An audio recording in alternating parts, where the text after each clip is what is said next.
Et notre invité ce soir, c'est le président ivoirien Alassane Ouattara. Bonsoir, monsieur le président. Madame Ferrari. Vous avez pris vos fonctions à la présidence il y a 4 mois, après des semaines de guerre civile entre vos partisans et ceux de Laurent Gbagbo. Dans quel état se trouve la Côte d'Ivoire aujourd'hui?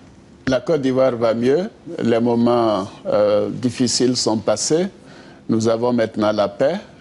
Nous sommes en période de réconciliation et cela se passe bien. Nous sommes en pleine construction de l'état de droit, cela m'est cher. Et en même temps, nous nous attelons à faire en sorte que mon programme économique soit mis en œuvre pour améliorer le quotidien des Ivoiriens. Donc ça va beaucoup mieux.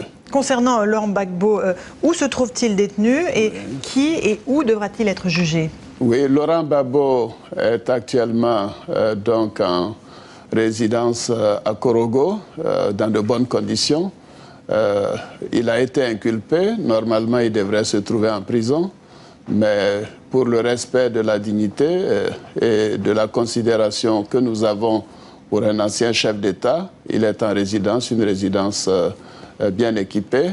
Il sera jugé, bien sûr, en Côte d'Ivoire pour les crimes économiques. Il a déjà été inculpé. Il sera également jugé par la Cour pénale internationale à notre demande pour que le procès soit transparent.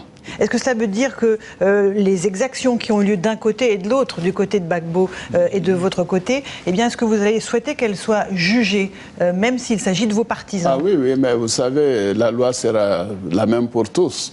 L'impunité ne sera pas tolérée. Ceux qui devront passer devant le juge le seront.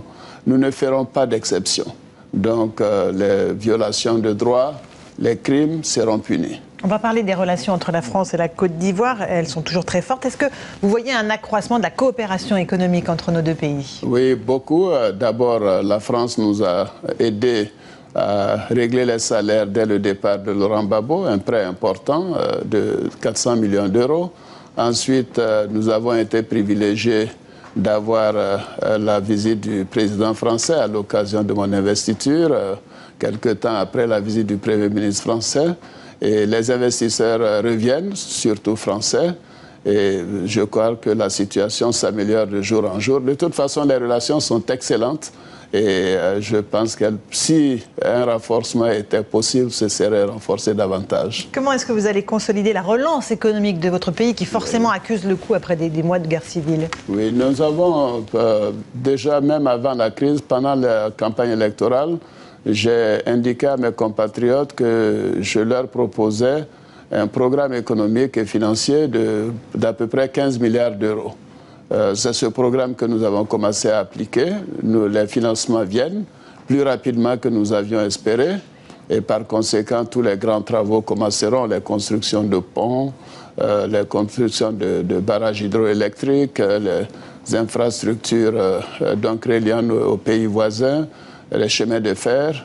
Et donc la Côte d'Ivoire va connaître, vous savez, en 2012, un taux de croissance de 8%, 4 fois le taux de croissance en France. Une dernière question, monsieur le président Ouattara. Dans l'actualité française, l'avocat Robert Bourgi a accusé Jacques Chirac et Dominique de Villepin d'avoir reçu de l'argent en provenance de pays d'Afrique, notamment de la Côte d'Ivoire, sous la période de Laurent Gbagbo. Est-ce que vous pouvez confirmer ces allégations qui sont démenties par les intéressés? Vous savez, moi j'étais opposant, donc je n'avais pas accès à ces informations, si elles sont vérifiées ou si elles sont réelles. Monsieur Koulibaly, qui est le président de l'Assemblée nationale, affirme qu'il s'agit de 3 millions d'euros qui sont partis d'Abidjan vers Paris. Quel dommage pour la Côte d'Ivoire, si c'était vrai. Voilà. Merci beaucoup d'avoir été notre invité ce soir, monsieur le président Ouattara. Je vous remercie, madame. Merci encore. Voilà donc pour cette interview du président Alassane Ouattara qui a été enregistrée juste avant ce journal.